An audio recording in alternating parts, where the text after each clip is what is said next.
अंजोरी निर्मल छैहा फिटिक अंजोरी निर्मल छैहा फिटिक अंजोरी निर्मल छैहा गली गली बगरावे ओ पुन्नी के चंदा मोर गाँव माँ पुन्नी के चंदा ये दे रे दीदी वो पुन्नी के चंदा ये दे रे भैया गा पुन्नी के चंदा मोर गाँव माँ।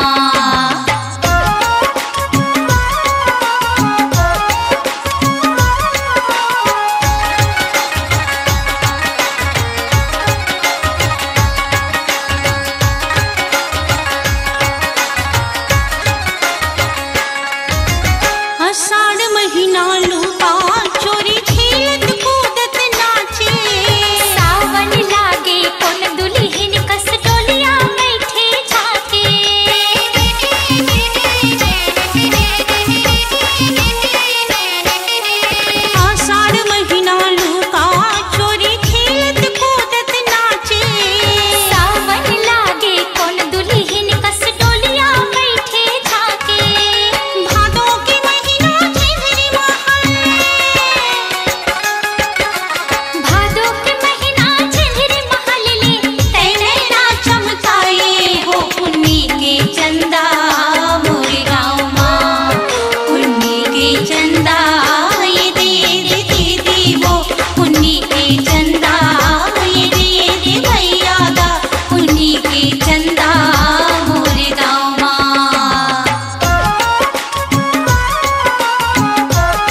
अपनी आवाज को दीजिए एक नया मुकाम। डिजिटल रिकॉर्डिंग की दुनिया का जाना पहचाना नाम स्वरांजलि, जहां गूंजती हैं ध्वनियां अपनी माटी की सौंधी सुगंध के साथ। छत्तीसगढ़ी संगीत के विविध रंग जो पहुंचाते हैं पूरे प्रदेश में डिजिटल रिकॉर्डिंग के संग।